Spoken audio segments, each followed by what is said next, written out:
Alors, comme premier sujet, nous allons parler de l'initiation et de l'élévation par le don du relèvement du nouveau maître. Et évidemment, chaque mot compte.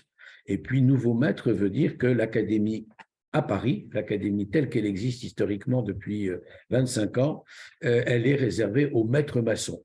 Certaines académies de province sont ouvertes à tous dès le degré d'apprenti, pas aux profanes, mais ici, ça n'est ouvert qu'aux maîtres. Et donc, un soir, quelque temps après que nous ayons été dûment tuilés au degré de compagnon et que nous ayons présenté le morceau d'architecture qui nous avait été demandé, le vénérable maître nous a adressé une preuve de confiance constituée par un attouchement et un mot de passe conduisant au degré auquel nous aspirions à être admis. Puis nous avons exécuté notre dernier travail de compagnon. Et quelque temps plus tard, spécialement convoqués, nous avons été placés dans une chambre de réflexion, méditant dans une semi-obscurité sur l'importance de la cérémonie qui allait se dérouler. Et puis enfin, toujours porteurs de notre tablier de compagnon, les mains dégantées, nous avons été introduits à reculons dans le temple. Alors bien évidemment, je le précise, le récit que je fais se réfère au rite que je connais le mieux, le rite écossais ancien et accepté, au sein de l'obédience que je connais le mieux, et par conséquent la Grande Loge de France, et même dans le temple que je connais le mieux, parce que c'est dans ce temple numéro 6 de la rue Puteaux que l'une de mes loges symboliques se réunit. Donc il est possible que des différences existent avec ce qui se pratique dans d'autres obédiences, voire d'autres rites, mais l'essentiel, la trame, est bien la même. Donc, passe du Balkan et bonjour Jean-Michel.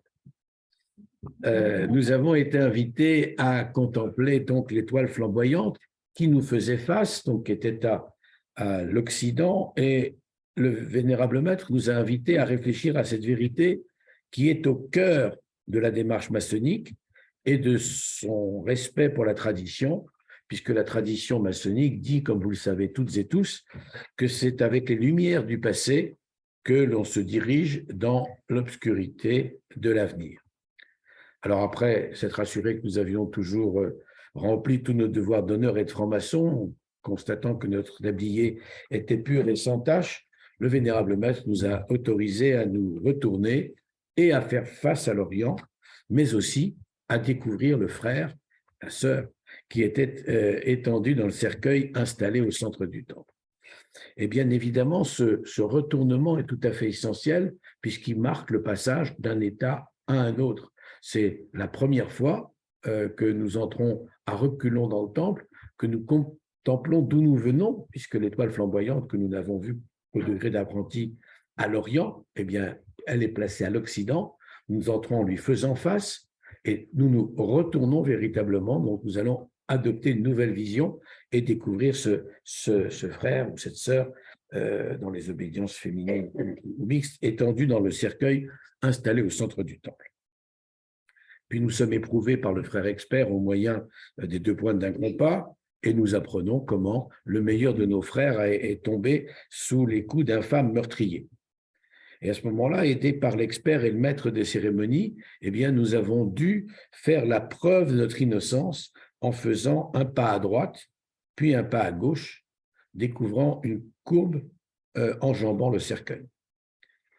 Alors, petite parenthèse, pas d'apprenti, au rite écossais ancien et accepté, c'est 3 pas. C'est un pas, j'y vais pas, puis un pas, j'y vais pas, puis un pas. C'est 3 pas, mais en fait, avec une pause à chacun des pas. Très prudent et au ras du sol.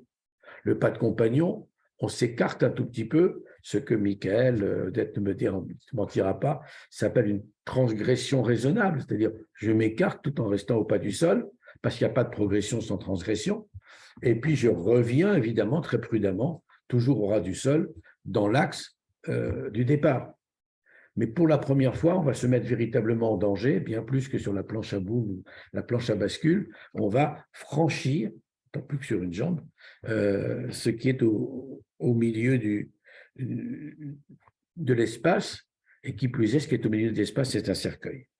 Donc c'est une véritable ordalie, comme au Moyen-Âge, une épreuve qui constitue finalement un rappel du jugement divin des temps anciens.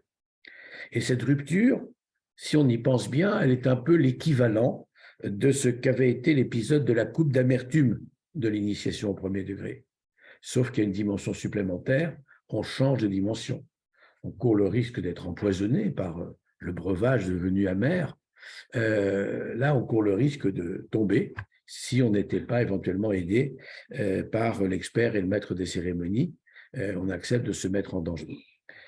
Et puis, le vénérable maître nous invite à écouter le récit de l'ignoble assassinat dont avait été victime le maître Hiram, qui choisit pour diriger les travaux de construction du temple que le très sage roi Salomon avait décidé d'ériger à la gloire du grand architecte de l'univers. En fait, il nous décrit les coups portés par les trois mauvais compagnons avec le fil à plomb, avec le niveau et le maillet, qui constituent évidemment les outils dont étaient munis les compagnons. Et pour mieux nous faire comprendre la cérémonie, la séquence odieuse qui est en train de se jouer, les deux surveillants, puis le vénérable maître, jouent le rôle des mauvais compagnons, tandis que nous jouons celui de la victime, frappée par 3 fois jusqu'au dernier coup porté au front. C'est très important parce que nous verrons par la suite les mêmes qui jouent la victime, jouent celui qui va renaître, et les mêmes qui jouent les meurtriers, jouent le rôle de ceux qui vont le relever. Donc, il y a une bascule, là aussi, complète, un changement de dimension qui fait jouer aux uns le rôle dévolu aux autres. En tout cas, donc, nous jouons le rôle de la victime, et puis l'expert et le maître des cérémonies nous renversent, plus ou moins brutalement, sur le dos, mis dans un cercueil ou sous un linceul, avant de recouvrir d'un drap noir et de poser notre tablier sur notre visage. Et le rituel dit « Ainsi périt l'homme juste, fidèle au devoir, jusqu'à la mort ». Alors, nous ne l'avons pas vu, puisque nous avions un tablier et une étoffe sur le visage, mais nous savons, surtout si on assistait à la cérémonie par la suite, bien sûr, que l'expert, le maître de cérémonie, et 7 frères maîtres armés d'équerres, portés à la main droite, pointe en bas, sont partis voyager de l'Occident à l'Orient par le Septentrion et de l'Orient à l'Occident par le Midi, à la recherche du lieu sacré où les infâmes meurtriers avaient déposé le corps de notre maître Hiram. Un acacia récemment planté allait leur annoncer une sépulture. Une équerre et un compas abandonnés près du maître ne laissaient aucun doute. Les deux surveillants s'empressent d'aller rendre compte au vénérable maître qui décide aussitôt de se rendre sur place. Je fais une autre parenthèse pour dire que dans certaines divulgations, par exemple celle des 3 coups distincts, grâce auxquels nous connaissons par ces espions les rituels tels qu'ils étaient pratiqués au départ, le rameau d'acacia a été planté par les maîtres au moment où ils découvrent le cadavre. Bien entendu, il faut se fier à la mémoire de celui qui a rédigé ça, parce qu'il n'était pas question de prendre des notes, il n'y avait pas de magnétophone ni de caméra à l'époque, et on peut douter qu'il n'y ait pas une erreur. On peut aussi s'interroger, je le ferai à loisir, sur ce qu'il faut retenir de cette interprétation qui voudrait que les maîtres aient planté le rameau d'acacia en tout état de cause. Dans le récit, eh bien, on a tué quelqu'un, on laisse les outils, en général, les meurtriers emportent leurs outils, qui vont les dénoncer, si je puis dire, et puis ils mettent le cadavre sous un tumulus pour éviter que les chacals, les hyènes, les vautours qui pullulent dans le désert ne s'en emparent. Curieux meurtriers quand même, qui d'une part abandonnent leurs armes, leurs outils, et d'autre part enterrent leurs victimes de manière à ce qu'ils ne soient pas déchiquetés, même si, évidemment, le cadavre passe. En tout cas, une équerre, un compas abandonné près du corps du maître ne laisse évidemment aucun doute, et les deux surveillants donc vont prévenir le vénérable maître qui décide de se rendre sur place, et en enlevant le tablier qui recouvrait notre visage, puisque nous représentons par une bascule le maître assassiné, le vénérable, le maître s'écrie « Oh, c'est lui, c'est l'architecte ». et puis il élève les deux mains au-dessus de la tête, les doigts étendus et séparés, et il s'écrie d'une voix forte « Ah, Seigneur, mon Dieu !» Et ce qui est intéressant aussi, c'est que il ne faut pas oublier quand a été créé ce rituel, par qui, comment on pouvait ou pas être indépendant de l'idée de Dieu lorsqu'on était parmi les créateurs de la maçonnerie, mais aussi, et c'est la même chose dans la salutation du maître qu'on a tous appris et qu'on pratique tous, le « Ah Seigneur mon Dieu » ne renvoie pas à un Dieu particulier. C'est le Dieu qui est symbolisé dans le volume de la loi sacrée, même si c'est la loi qui est sacrée et pas forcément le volume, en tout cas dans l'interprétation qui est donnée dans l'obédience qui nous héberge ce matin. En tout cas, donc, le vénérable maître dit « Ah Seigneur mon Dieu », il laisse retomber ses mains sur son tablier, il écarte le drap qui nous recouvre et il découvre donc notre corps tout entier. Et puis, ayant identifié grâce aux outils abandonnés près de la fosse les coupables du meurtre, à l'évidence, ce sont des compagnons, eh bien, il donne l'ordre de transporter quand même Hiram dans l'enceinte du temple afin de leur donner une sépulture digne de notre regretté maître. Et c'est alors qu'il a tenté de faire soulever le corps d'Hiram en demandant au second surveillant d'utiliser pour ce faire l'attouchement d'apprenti. Mais évidemment, ça ne réussit pas, et le second surveillant ne peut que constater qu'il n'y arrive pas tout seul, et il dit « la chair quitte les os ». Ça laisse quand même quelque idée sur le temps, parce que tous ceux qui ont déjà vu une personne décédée savent qu'il faut plus qu'un quart d'heure quand même pour que la chair quitte les os. Et le premier surveillant va utiliser, lui, l'attouchement de compagnon, il ne va pas réussir davantage, et finalement, il fait le même constat, il dit « tout se désunit ». Avant, encore une fois, qu'une personne décédée et la chair qui quitte les os et tout ce qui se désunissent, il se passe un certain temps. Mais le vénérable maître, qui s'adresse aux deux surveillants, leur dit « Eh bien, souvenons-nous que l'union fait la force ». Pourtant, il n'est pas belge, le vénérable maître. Mais le vénérable maître dit « L'union fait la force et sans secours des autres, nous ne pouvons rien ». Et comme il fait le constat que les deux tentatives précédentes ne réussissent pas, eh bien, il dit « Je vais donc essayer un troisième moyen, et avec l'aide du premier et du second surveillant, je vais y procéder par les 5 points parfaits de la maîtrise. » Alors, il s'est penché vers nous, il nous a saisi fermement le poignet droit avec sa main droite, il a placé sa main gauche à notre épaule, et il nous a attirés à lui, aidés des deux surveillants, et ensemble, eh bien, ils sont parvenus à nous mettre debout. Et nous ayant donc reçu sur la poitrine, sa main droite tenant notre poignet droit, son genou droit touchant notre genou droit, les deux pieds droits l'un contre l'autre par l'intérieur, le vénérable maître nous a donné l'accolade fraternelle. Et c'est alors qu'il nous a communiqué en 2 syllabes et à une seule oreille le mot substitué du maître maçon. Évidemment, dans l'émotion du moment, on peut penser que ça y est, tout est récupéré. Mais non, ça n'est qu'un mot substitué. Pourtant, le moment tant attendu lors de cette cérémonie est arrivé. Le vénérable maître va s'écrier d'une voix forte « Gloire au grand architecte de l'univers ». Le maître est retrouvé et il reparaît aussi radieux que jamais. Aussi radieux que jamais ne veut pas dire plus radieux que jamais. Et il reparaît ne veut pas dire il ressuscite. Mais en tout cas, le maître a reparu, aussi radieux que jamais, on l'a retrouvé. En tout cas, on a retrouvé une partie de ses compétences dans celui qui vient d'être relevé par les 5 points parfaits de la maîtrise. Et donc, c'est ainsi que tous ensemble, tous les maîtres maçons, affranchis par une mort symbolique, vont être en mesure d'assurer la pérennité de l'œuvre. Mais, et c'est le sens de ce que je voudrais échanger avec vous ce matin, il faut que nous comprenions bien le sens de cette initiation et le sens de ce relèvement. Au premier jour de notre cheminement maçonnique, l'initiation permet d'accéder à ce que les anciens appelaient en quelque sorte les petits mystères, comme il y avait les petits mystères d'Éleusis, ceux qui vont ouvrir pour le nouvel initié le chemin de la quête spirituelle. Ils vont lui permettre de prendre conscience de ce qu'il est dans sa réalité humaine originelle, c'est-à-dire finalement matérielle.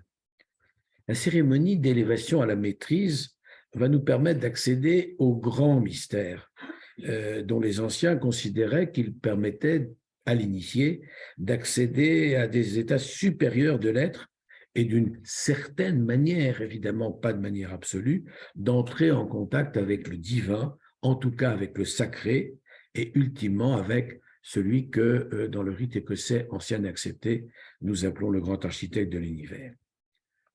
Dès la première phase de la cérémonie, alors que nous sommes donc encore des compagnons, il nous est donné de vivre ce changement de niveau, ce changement d'état, puisque nous sommes introduits, comme je l'ai dit tout à l'heure, à reculons, puis invités à contempler l'étoile flamboyante à l'Occident, puis à nous retourner face au temple. Et j'y insiste parce que c'est vraiment essentiel et que ce moment ne doit pas être bâclé, saboté. Ceux qui le vivent, aussi bien les compagnons que les maîtres qui président, c'est une nouvelle phase au cours de laquelle finalement va survenir une métamorphose intérieure. Nous allons passer de l'état passé que nous quittons à l'instant où nous nous retournons à une nouvelle phase de la progression initiatique. Nous allons élargir notre regard, ne pas renoncer au monde qui nous entoure et que nous avons abordé, que nous continuerons d'aborder avec les outils du compagnon, les arts libéraux, etc. Mais désormais, commencer à découvrir l'espace infini du monde de la spiritualité. D'une certaine manière, donc, ce retournement a marqué notre passage de l'ombre, du désordre du monde qui nous entoure, à la lumière originelle, cette lumière qu'il nous appartient de répandre partout, de l'Occident à l'Orient, en rassemblant ce qui est épars et de rechercher ce qui a été perdu. Donc ce retournement a été, même si on ne s'en rend pas compte, mais une fois qu'on fait des conférences pour les jeunes maîtres, on a le droit de leur remémorer la cérémonie et de prêter attention à chaque élément qui a présidé à cette cérémonie. Ce retournement, c'est donc bien la première étape du passage de la matière à l'esprit. Alors, on dit souvent que les petits mystères donc, peuvent être assimilés à une réalisation horizontale et les grands mystères à une réalisation verticale. Ce relèvement est à la fois la condition et l'expression de ce changement d'axe de l'horizontalité, donc de la matérialité, à la verticalité, c'est-à-dire à la transcendance. Et pour celles et ceux d'entre vous qui auraient accédé, par exemple, au 18e degré du rite écossais ancien accepté, l'intersection de l'horizontalité et de la verticalité est marquée symboliquement, là aussi, d'une manière telle qu'on ne peut pas oublier cette jonction, de la même manière que tous les maîtres savent très bien que dans le temple, si jamais il a existé naturellement, puisqu'on n'en a trouvé aucune trace archéologique, le premier temple de Jérusalem, celui que Dieu avait commandé à David, mais que David, ayant fait la guerre toute sa vie, eh bien, il n'était pas en mesure de le construire et que la mission a échu à Salomon, fils de David. Dans ce premier temple, il y avait l'Arche sainte, c'est-à-dire la parole divine gravée par Dieu lui-même, remise à Moïse, transportée précieusement à dos d'homme jusque-là et déposée dans ce coffre en bois d'acacia, dont vous savez que les chérubins qui le protégeaient, qui le recouvraient, avaient été construits par un artisan aimablement prêté par le roi libanais, donc le roi de Tyr, dont on va largement parler dans un instant. En tout cas, au-delà du statut, donc, c'est une élévation, certains diraient une érection, puisqu'il s'agit pour chacun de nous construire nous-mêmes. Comme jadis, le maître Hiram avait été chargé d'ériger le temple où le principe créateur était au contact même de sa création.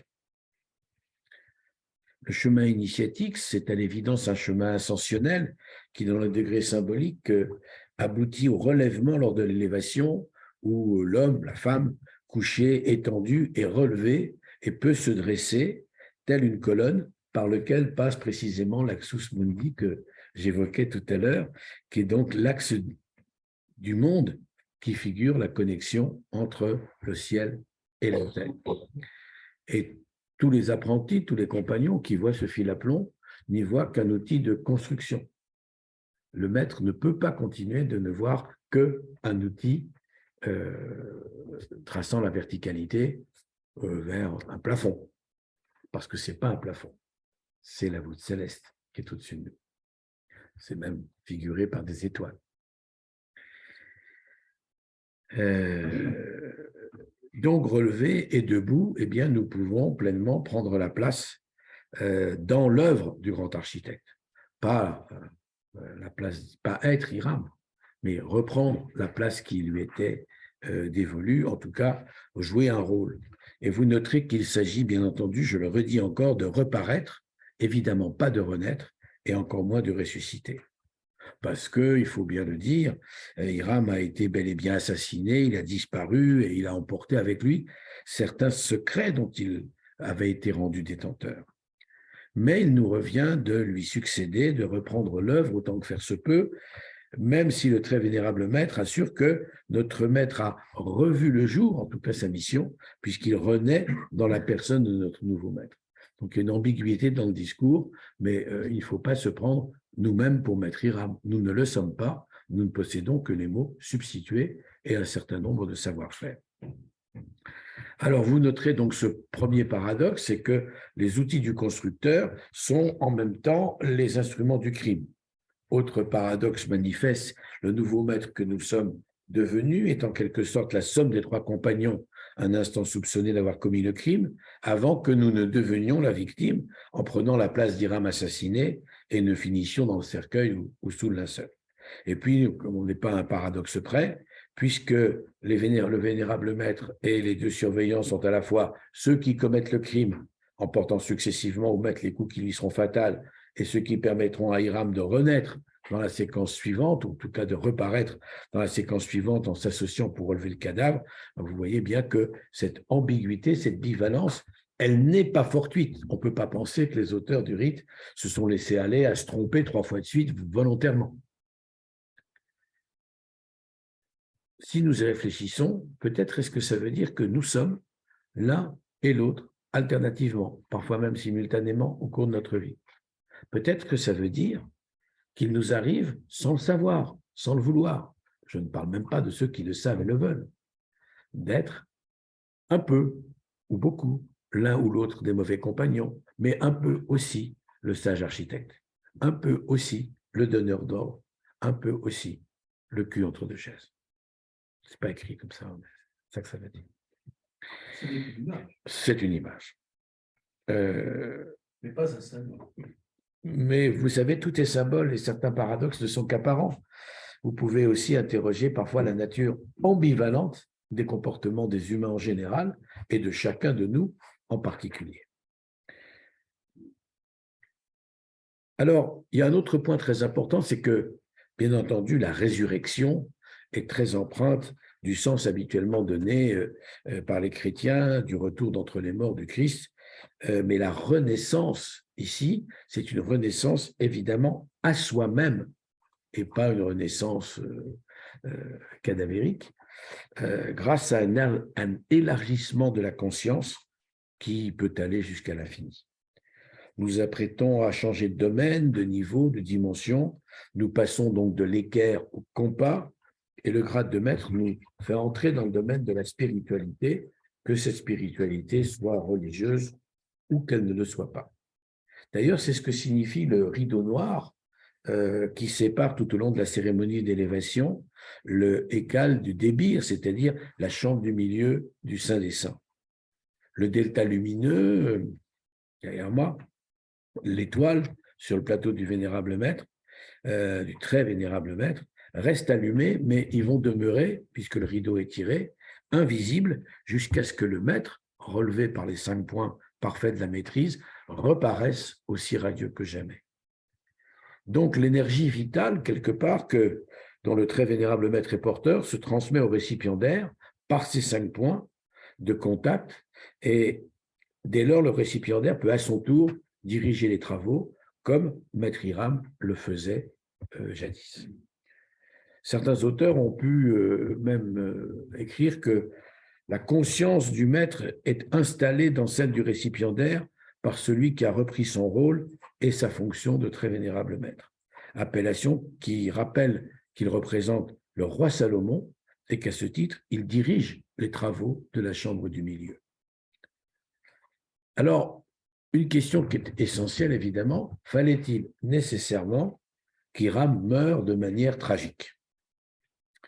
N'oublions pas ici que le Hiram dont la tradition maçonnique pleure l'assassinat n'est pas, tant s'en faut, le Hiram dont parle la Bible.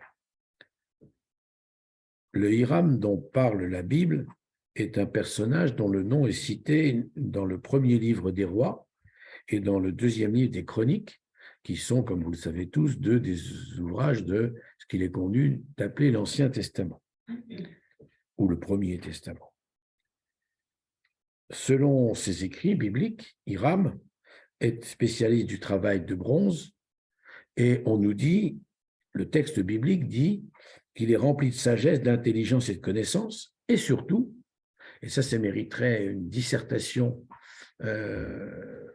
exclusive, on nous dit que ce Hiram, d'abord il y a 10 000 personnes qui ont travaillé sur le chantier de ce petit temple, qui faisait 60 coudées de long, c'est-à-dire 20 mètres, c'est-à-dire 2 fois la longueur à peu près de ce temple, 60 coudées de long, 30 de large et 20 de haut, c'est-à-dire rien. Bon. Mais il y avait une grande cour. Et le texte biblique prend la précaution de nous dire que d'abord sur les 10 000 personnes, on ne donne le nom que d'un seul, ce fameux Hiram, qui n'était même pas un hébreu, un sujet du roi Salomon, que Salomon avait emprunté à son voisin, le roi de Tyr, emprunté moyennant une rétribution dans un instant. Mais surtout, on nous dit que ce Hiram était le fils d'une veuve de la tribu de Nephtali, donc une juive dont la religion est transmise par la mère, et d'un père tyrien, donc religion, modalité d'idolâtrie de l'époque, transmise par le père. Pourquoi diable, si je puis dire, la Bible prend-elle la précaution de nous indiquer que celui qui va être chargé de construire 2 éléments essentiels, c'est-à-dire les 2 chérubins, celui qui protège l'arche, et puis la mer d'Airain dans laquelle les gens, même les non-hébreux, vont aller se purifier, se laver de leurs péchés, pourquoi prend-on la précaution de nous indiquer qu'il est le fils d'une juive, religion transmise par la mère, et d'un non-juif, religion transmise par le père? Donc il était les 2 à la fois, authentiquement les 2 à la fois. Et les gens qui se sont penchés sur la question nous disent, c'est parce que dès l'écriture de ces textes sacrés, on voulait insister sur l'universalité du message, pas sur le fait que le message, ni ce qui se passait dans le fond du temple, était réservé au peuple que Dieu avait choisi pour être à son service, et qui s'adressait à toute la communauté humaine, ceux qui servaient son culte et ceux qui ne le servaient pas. On pourrait avoir d'autres interprétations, mais c'est celle qui est couramment donnée par les exégètes de la Bible. La Bible nous dit aussi que c'est lui qui a dressé les 2 colonnes, Jachin et Boaz, près du vestibule du temple, et donc c'est lui qui a conçu la mer d'Airain, bassin circulaire en bronze qui était disposé à l'extérieur du temple, de manière à ce que chacun puisse s'y purifier. Alors dans la Bible, l'histoire de Hiram, l'artisan qui connaissait tout l'art de la gravure et la fabrication de tous les objets, s'arrête là. Mais comme nous le savons tous, au début du XVIIIe siècle, la légende, ou plutôt le mythe d'Hiram, s'appuyant sur le personnage biblique et faisant de lui l'architecte du temple de Salomon, est apparu dans les rites maçonniques au centre de l'élévation au 3e degré, et à dire vrai de tous les degrés suivants, en tout cas de ceux qui marquent la progression initiatique du franc-maçon, sans trahir de secret, au moins jusqu'au 12e degré. Et si on y réfléchit 3 minutes, que vous ayez déjà dépassé le 3e degré ou non, eh bien, chacun des personnages qui vont être le héros, plus ou moins empruntés par la Bible, ou adapté de personnages bibliques, c'est une facette de vous-même. Chacun de ces personnages, il nous arrive d'être dans le rôle du flic, du gentil, du méchant, comme il nous arrive d'être dans le rôle du pas tout à fait gentil, pas tout à fait méchant, comme il nous arrive d'être juge, comme il nous arrive d'être comptable, comme il nous arrive d'être... Bref, nous allons successivement avoir toutes ces facettes, évidemment certains d'entre nous plus certaines que d'autres, mais bien peu d'entre nous échappent à être, à un moment donné de leur existence, l'un ou l'autre des personnages que le rite écossais ancien et accepté, avec beaucoup de clairvoyance, propose à notre escalation successive en voyant en fait nous-mêmes cette épreuve du miroir que nous pratiquons ici et que certains pratiquent aussi dans leur obédience. Eh bien, il faut imaginer que le mémoire, nous on en a mis un qui nous vient de la loge allemande avec laquelle nous sommes en jumelage, c'est comme si ce miroir de l'initiation, ça veut dire connaître toi-même, hein, pour ceux qui ne parlent pas l'allemand, nous sommes en permanence confrontés à cette image et à toutes les facettes de cette image qui ne sont pas toutes les facettes parfaites et idéales. En tout cas, pas les miennes. Donc, il fallait évidemment que l'architecte du temple meure tragiquement, puisqu'on en a fait l'architecte du temple, il fallait qu'il meure tragiquement comme Osiris, mais aussi finalement comme le Christ lui-même, pour que l'héritage spirituel, voire le culte mémoriel se développe. Que serait devenu l'Occident, le bassin méditerranéen, si Jésus de Nazareth était mort dans son lit avec Marie-Madeleine à côté, en train de lui faire un câlin, ou après qu'elle lui eut fait un câlin? La face du monde en eût été absolument changée. Encore une fois, ça ne retire rien à la véracité du fait qu'il soit potentiellement mort et ressuscité. Assurément pour ceux qui le croient, possiblement pour ceux qui choisissent de ne pas y croire, encore qu'ils puissent changer au cours de leur vie et penser que tout peut être que symbole. Mais si l'on admet que c'est vrai, s'il n'était pas mort tragiquement, s'il n'était pas mort tel que le récit des évangiles nous le laisse apparaître, évidemment que la face du monde occidental en eût été considérablement changée. Alors on peut dire que celui qui a construit le monde a aussi construit ça. Dans Totem et Tabou, qui est le bouquin qu'il a écrit en 1913, Freud développe l'idée que l'accès à la maturité du groupe, comme celui de l'individu, passe nécessairement par le meurtre du père. Le passage par ce meurtre rituel constitue en quelque sorte une quasi-obligation pour les membres du groupe pour accéder à leur propre souveraineté, à leur propre maturité et devenir leur propre législateur. C'est de l'identification de ces meurtriers au père que va naître la cohésion du groupe. Le meurtre d'Hiram s'inscrit donc dans cette lignée de meurtres rituels et loin de représenter un achèvement, comme la maçonnerie symbolique pourrait laisser supposer, il signifie au contraire le commencement d'une époque nouvelle et comme l'acte fondateur du groupe maçonnique. Et voilà pourquoi la cérémonie d'initiation marque à la maîtrise, marque pour le franc-maçon le commencement d'une phase nouvelle de son élévation spirituelle. Certains, pour telle ou telle raison, choisiront de ne pas aller plus loin, mais j'espère pour eux qu'ils éveilleront, par le jeu de leur propre conscience ou les stimulations des frères de leur atelier, aux autres facettes que d'autres découvriront en franchissant degré par degré, non pas des galons successifs, mais des facettes de leur personnalité qui s'additionnent les unes aux autres, qui toutes préexistent évidemment. Il ne s'agit pas de créer une conscience nouvelle, il s'agit de mettre en exergue, de révéler plus particulièrement tel ou tel trait de notre comportement et de notre personnalité. Et à partir de cet événement, évidemment, quelle élévation à la maîtrise, les choses seront différentes, le fonctionnement de la collectivité sera modifié, mais la référence au père restera incontournable, car c'est elle qui représente la loi. Et c'est donc bien sur cette libération, passage à l'âge adulte pour le groupe, mais aussi pour l'initié, que débouche le meurtre d'Hiram, puisque l'assassinat du père est en premier lieu une libération du moi par l'individu lui-même, sans entrer dans du freudisme absolu. Au moment de l'assassinat, évidemment, le temple est loin d'être achevé. En d'autres termes, la construction personnelle du franc-maçon n'est pas terminée, avec l'accession à la maîtrise.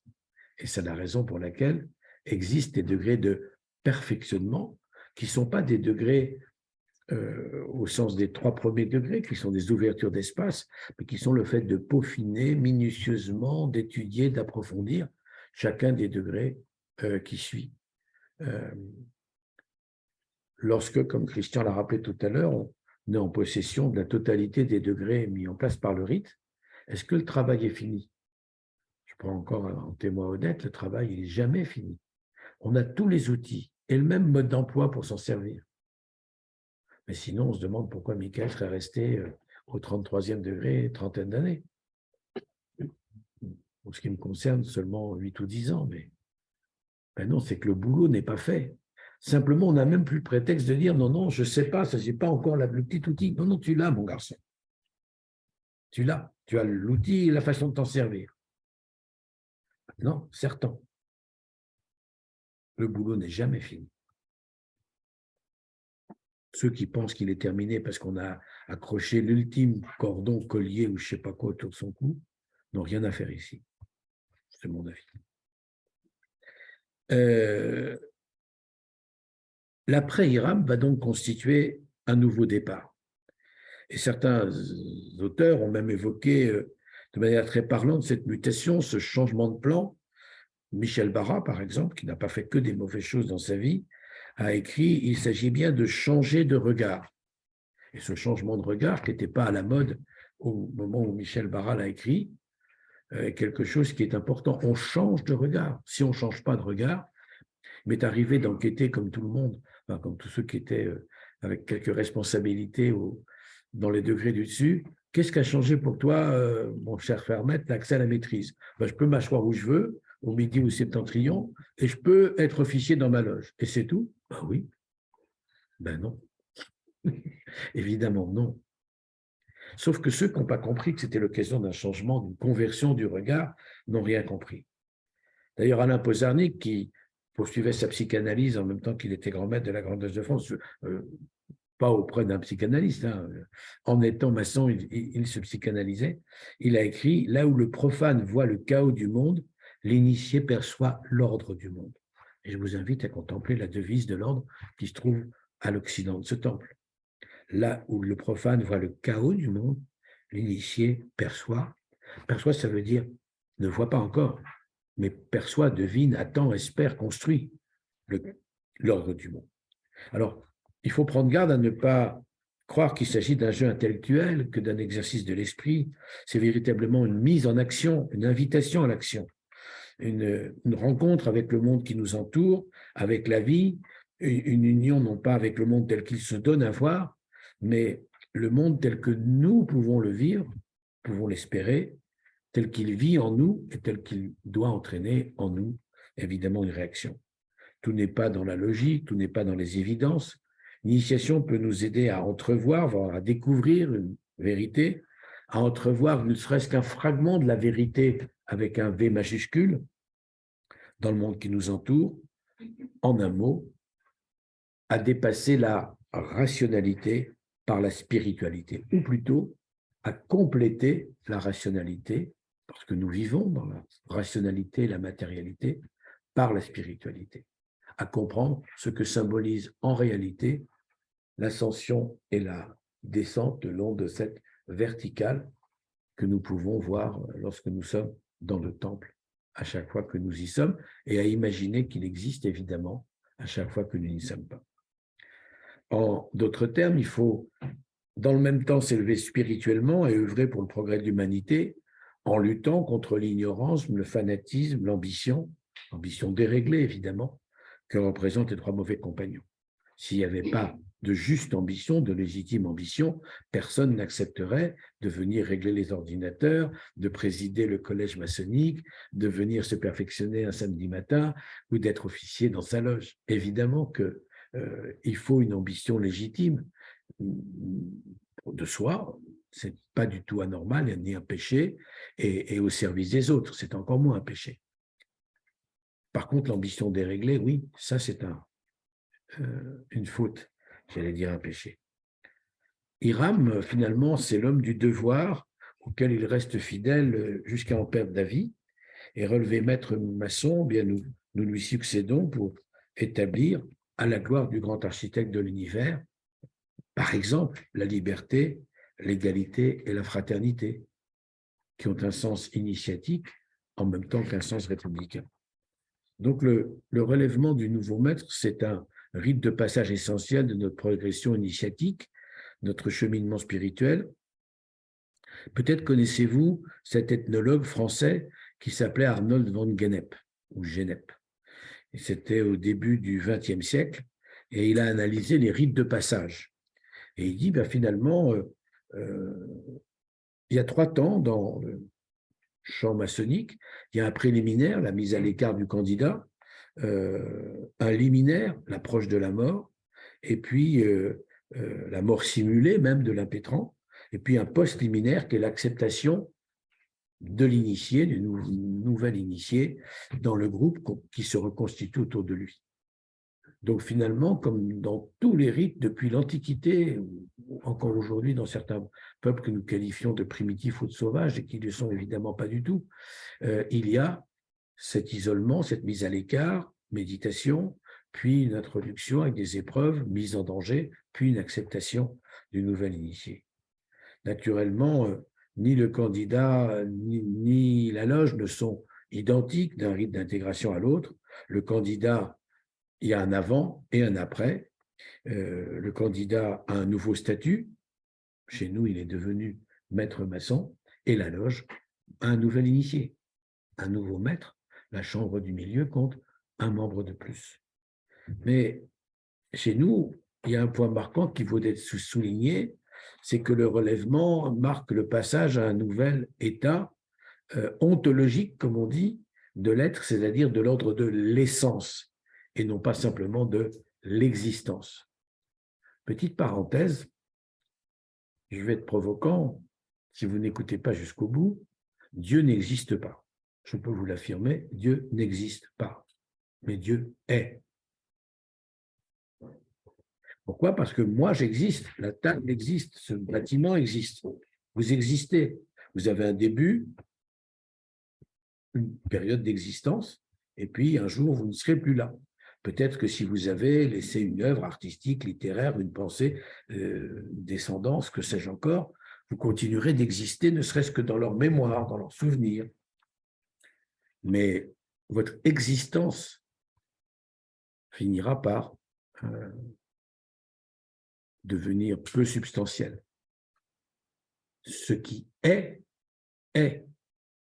Dieu, tel que le représentent toutes les religions, toutes les croyances, et même les croyances qui font l'économie d'un Dieu, les spiritualités non religieuses, il y a une entité qui est, qui n'existe pas. Et quand on dit, au début de la Genèse, au commencement, Dieu créa les cieux et la terre. Tout le monde a appris ça en français. En hébreu, Bereshit, bara Elohim, et Hashemaim, et Haaretz. Mais si Dieu a créé, c'est qu'il existait avant de créer les cieux et la terre. Donc, ce n'est pas au commencement du commencement, c'est au commencement du temps qu'on compte. C'est au commencement du temps des cieux et de la terre, du temps de l'univers, du temps de la matérialisation de l'intention créatrice. Que faisait Dieu avant? Je n'ai pas qualité pour le savoir. Se tournait-il les pouces? Avait-il fait d'autres tentatives? Je et personne n'en saura jamais rien. Ce n'est pas de l'ordre du comment, c'est de l'ordre du pourquoi. Et vous connaissez tous la question que posait Leibniz, pourquoi y a-t-il quelque chose plutôt que rien? Mais Dieu a la réponse. Dieu, le grand architecte de l'univers, pas nous. Pourquoi un matin, Dieu s'est dit, tiens, je vais créer l'univers.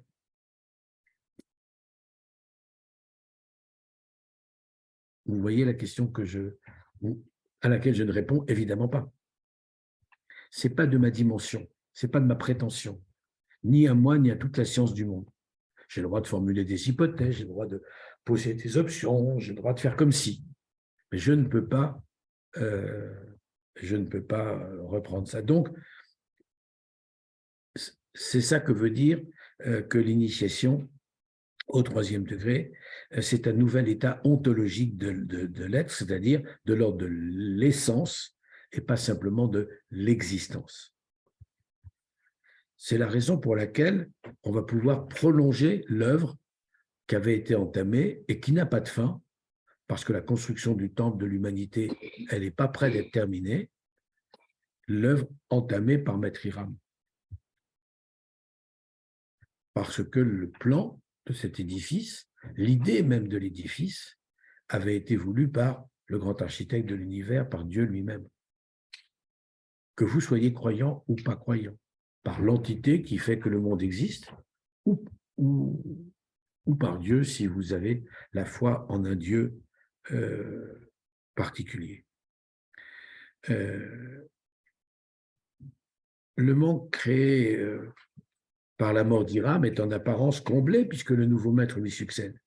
Mais évidemment, le nouveau maître n'est pas totalement Hiram. La parole, d'ailleurs, reste perdue et les mots substitués proposés pour la remplacer.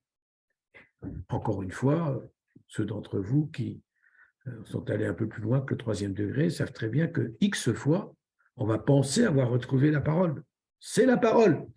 Mon œil, c'est pas vrai.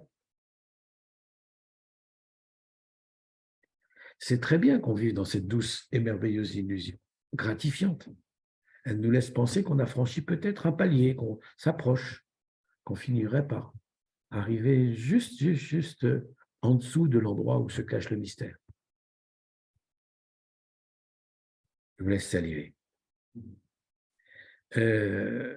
En tout cas, les travaux du temple peuvent reprendre avec la construction de ce mot substitué. Le relèvement est évidemment par conséquent un moment de joie, le point de départ d'un nouveau cycle, et chaque nouveau maître présent est invité à y assister, pas simplement à y assister d'ailleurs, mais à y prendre part, c'est-à-dire à jouer un rôle actif, à vivre la légende dans son corps physique comme dans son être spirituel ou émotionnel, et c'est la raison pour laquelle on demande aux frères de faire tel ou tel mouvement, ceux qui vont tourner autour, ceux qui vont simplement porter l'épée. On n'est pas spectateur, on est forcément acteur du relèvement d'un nouveau maître. Donc, chaque nouveau maître est impliqué physiquement, personnellement, dans le mythe. Donc, mes très chères sœurs, mes très chers frères, les secrets véritables du maître maçon ont été perdus.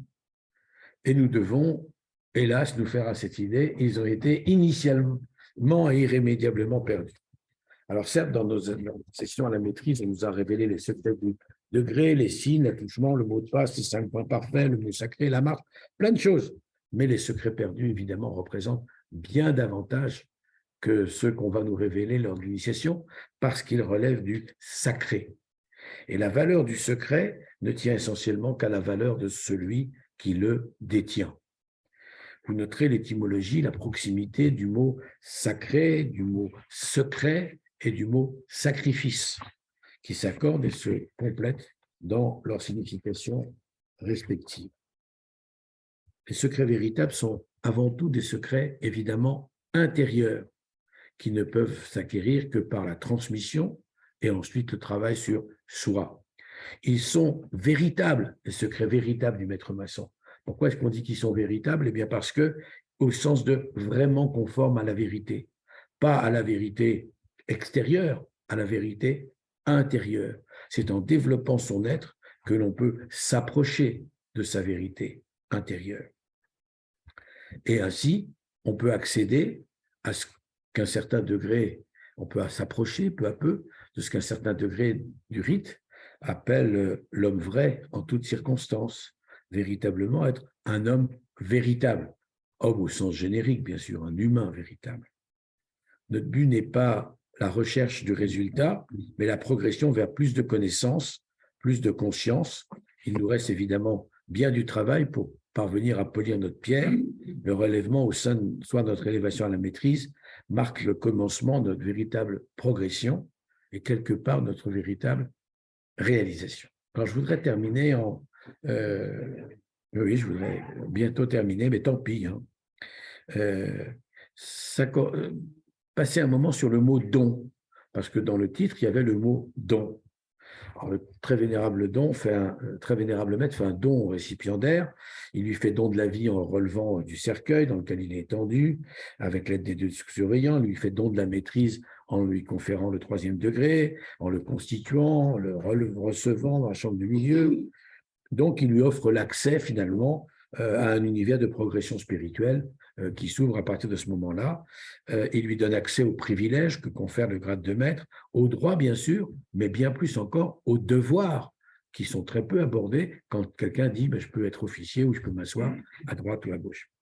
Devoir dans sa loge, évidemment, mais devoir dans l'obédience, devoir dans le monde profane, évidemment, parce que nous nous sommes engagés tous à porter au dehors l'œuvre commencée dans le temple. Et si on n'est maçon que 2 fois, 3 fois, 4 fois, 3 heures par mois, eh bien, on n'est pas maçon. En tout cas, pas comme je l'imagine et comme je sais que vous l'imaginez, puisque vous êtes là à samedi matin. Devoir d'exemplarité, devoir de contribution, devoir de contribuer à la réflexion éthique, à la mise en œuvre de la loi morale, aux choix qui peuvent en résulter dans notre famille, dans notre cité, notre cage d'escalier, notre cercle amical, notre entreprise, notre pays. La réflexion sans action, ça ne sert à rien. La pensée la plus juste ne vaut rien, selon moi, si elle ne conduit pas à un engagement concret. Évidemment, on n'a pas besoin d'une instruction, d'un mot d'ordre pour ça. Les valeurs les plus hautes n'ont aucune valeur si elles ne se traduisent pas dans le monde qui nous entoure. Votre malheur va prendre part très, très vite. C'est ce à quoi sert parallèlement à l'élévation spirituelle notre parcours initiatique, notre engagement dans l'ordre maçonnique, parce qu'un jour viendra, évidemment, où celui ou celle qui est admis aujourd'hui à la maîtrise sera investi par les frères ou les sœurs de Saint-Maître comme surveillant, peut-être de vénérable maître, et lui, à son tour, fera le don qui lui a été consenti en son temps. La transmission, c'est l'un des devoirs essentiels du franc-maçon. Nous devons transmettre ce qui nous a été donné. La franc-maçonnerie, comme elle s'enrichit continuellement de nouveaux et nouvelles initiés, est fondée sur la tradition et la transmission, et avec juste ce qu'il faut de transmission, et comme c'est écrit, je vais vous le lire, comme l'expliquait Michael Segal, c'est écrit, à la feuille, pour pouvoir sortir du cadre. Si on ne transgresse pas, on ne sort pas du cadre. Si on ne sort pas du cadre, on ne progresse pas. Et cette petite sortie prudente, raisonnée, mesurée, avec l'aide des autres, elle permet d'envisager une autre vision. Et c'est en cela que la franc-maçonnerie est qualifiée pour préparer l'être humain à assurer son devenir. Mon très cher frère Christian est néanmoins président, j'ai dit.